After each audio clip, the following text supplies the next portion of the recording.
Bonjour à tous et bienvenue sur cette nouvelle vidéo de la chaîne Kaljian. Alors aujourd'hui, on va encore parler un petit peu du Flipper Zero.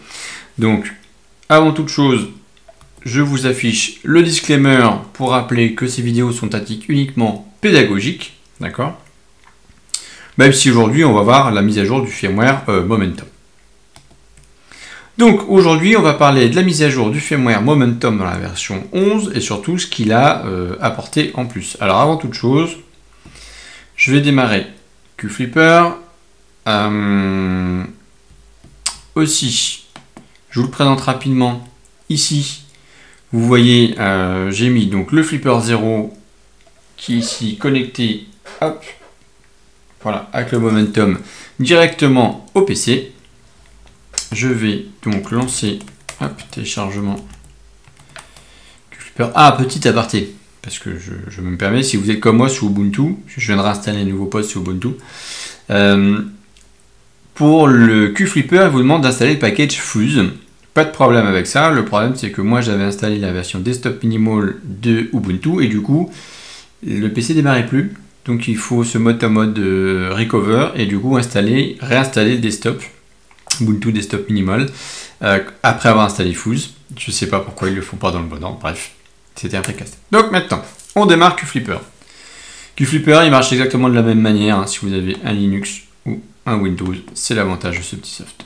Donc pour rappel, ici, vous avez un accès complet au Flipper. Donc je vais me permettre de le switcher ici. Donc là, vous voyez, ça bouge bien en direct. Ok. Donc, pour mettre à jour le Flipper Zero, ce qu'il faut faire, c'est vous rendre sur cette adresse que je vais vous donner, hein, bien entendu, dans la description de la vidéo. On va télécharger le QFlipper package.tgz. Voilà. Donc une fois qu'il est téléchargé ici, on va retourner. Hop. Ici, vous faites install from file. Parce que si vous faites install, pour rappel, c'est le firmware officiel que vous installez. Donc c'est pas cool. On va l'installer. On va aller dans téléchargement. On va prendre celui-là. Et on va lui dire, vas-y, installe mon lapin. Donc pendant qu'il installe tranquillement, ce que je vous propose, c'est qu'on va lire rapidement ce qui a été changé. Et ce qui a été changé dans ce firmware en version 11, il y a quelque chose de très important. C'est le breaking change que vous avez ici. En fait, depuis quelques versions de firmware, notamment sur le firmware officiel, l'application SubGigahertz avait regroupé certains protocoles, tels que les stations météo, le POXAG, le TPMS et plein d'autres choses.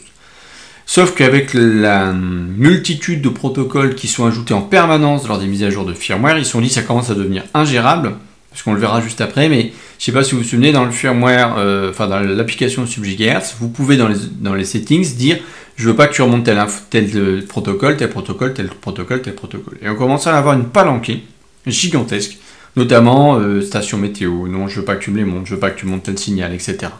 Donc en effet, on va revenir sur des applications qu'ils ont rajoutées, qui sont juste là ici en dessous.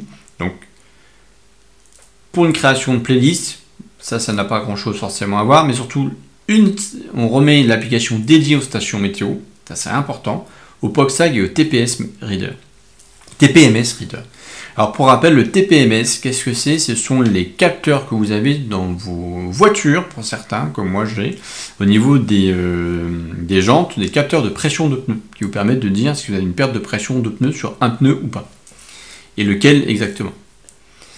Donc qu'est-ce qu'ils ont fait d'autre? Ils ont ajouté pas mal de choses au niveau du NFC, donc je fais la même chose, je discute, on explique un petit peu, on fait une petite lecture ensemble du firmware, parce que c'est un petit peu long en termes de mise à jour.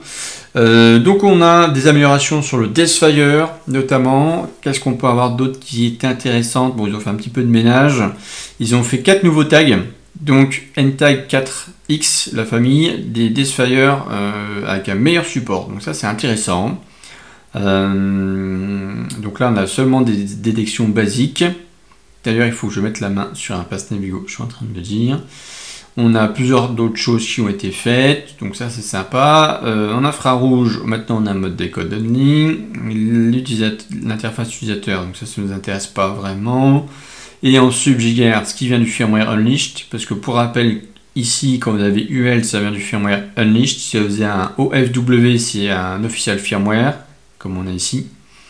Et si vous avez du, on va pas en avoir là, vous avez du RM, c'est du Rogue Master. Mais là, on n'en aura pas aujourd'hui. Donc, qu'est-ce qu'ils ont mis à jour, surtout? Alors, en mise à jour, on a le SP Flasher qui est à jour. Forcément, c'est très intéressant que le SP Flasher est à jour. Tout ce qui est de G-Blunt, sur Flip Download, Flip Wi-Fi, etc., ça a été mis à jour aussi. NFC Maker a été mis à jour. Forcément, on a des nouveaux supports, donc il faut pouvoir créer des nouvelles cartes. D'accord. On a aussi Metro Flip. Donc ça, c'est pas mal. On a pas mal d'ajouts de cartes, Navigo, etc., notamment, je vois qu'il y a un correctif sur le crash de Pass Navigo. Qu'est-ce qu'on va en voir? Quack, l'application Quack, qui permet de faire des raccourcis à des applications que j'avais montré il y a quelques temps, qui est plutôt intéressante à utiliser. Et on a l'ajout de support de playlist custom. Donc ça, c'est cool. Donc ça, c'est pas forcément très intéressant. En correctif, donc des gens qui avaient des problèmes avec les lignes de commande QFlipper ou les mises à jour en web, donc ça a été corrigé. Un petit correctif sur d'autres éléments. En FC, ok, donc maintenant on a une meilleure extraction sur la lecture, il y a eu des petites bugs fixes là-dessus. La combinaison de clés en bas de keyboard qui a été corrigée. Et en sub-gigahertz, on a une corrective sur les camés en 24 bits. D'accord. Bon, c'est pas la mise à jour de l'année. C'est toujours intéressant de la faire.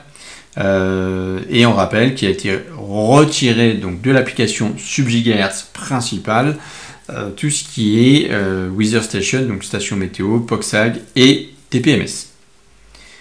Donc ça, c'est plutôt pas mal. C'est surtout une mise à jour, je pense, de petits mises au point, de gros changements là-dessus, sachant que le firmware officiel, on n'a pas eu mise à jour, donc c'est l'une des premières fois, je ne vais pas dire la première fois, je pourrais me tromper, mais c'est l'une des premières fois où on a un firmware Momentum qui est sorti sans avoir de mise à jour officielle. Alors on a eu il y a longtemps, au tout début, quand on a eu des problèmes avec la 3, je crois, où ils ont vite fait une 4, parce qu'il y a eu la peinture qui n'était pas très fraîche.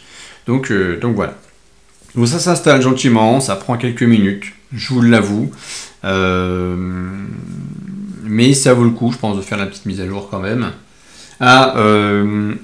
Point d'attention, quand vous faites la mise à jour, je le rappelle, ne mettez pas de carte GPIO en 5 volts dessus, parce que vous risquez des destructions, d'accord, de vos cartes. Et le flipper n'aime pas trop, notamment la carte SD risque de pas forcément trop kiffer. Autre chose, faut que je teste, parce que j'ai pas de VPN là qui me permet d'être localisé dans d'autres pays. Mais visiblement, si vous êtes connecté à un VPN quand vous téléchargez certains firmware, ou quand vous faites les installations de firmware, vous risquez de vous faire changer de zone. Donc ça, il faut que je le teste. C'est ce que j'ai vu comme symptôme, parce que certains se disent « Oui, mais j'ai fait la mise à jour, et du coup, je peux plus écouter, je peux plus transmettre sur mes fréquences habituelles en 433-92 alors que je suis en France. » Oui, mais peut-être qu'à ce moment-là, vous aviez un VPN qui était basé aux US, et du coup, US, c'est pas des bandes qui sont autorisées. Voilà. On rappellera qu'un VPN, ça ne vous rend pas anonyme, hein, vu que les gens collaborent beaucoup avec les autorités. Alors, on est à 91%, c'est pas mal, ça avance. Bon, voilà, après, on n'a pas à avoir des features de l'année qui vont être waouh. On va juste retrouver nos petites nouvelles applications. En attendant qu'il termine, je vais faire déjà un merci, parce qu'on est plus de 7860 abonnés. Alors, je sais que j'ai pas fait beaucoup de vidéos ces derniers temps, mais je suis comme vous, j'avais très chaud, donc c'est compliqué de se concentrer. Et mon job avant tout, donc j'ai privilégié mon boulot, qui me permet de manger quand même, plutôt que de faire des vidéos. Et de toute façon, c'était juste pas tenable de pouvoir faire des vidéos, il faisait trop chaud, trop compliqué de se concentrer après. Pour avoir des choses pertinentes. Donc merci à vous quand même d'être resté abonné à la chaîne et continue vos petits messages, etc. Donc je vois que là la mise à jour est finie. Et puis la petite auto promo finale, donc voilà, la boutique Kanjian, shop.kanjian.fr, qui vous propose toujours des diverses choses et variées, notamment autour du Flipper Zero, mais pas que. Et étant les soldes en France, je vous fais des promotions, ne pouvant pas faire de soldes. On va rentrer dans le détail du pourquoi, du comment.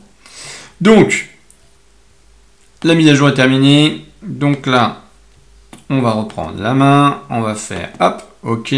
Donc, ici, on va aller dans les applications. Et dans les applications, on va aller directement dans sub-gigahertz.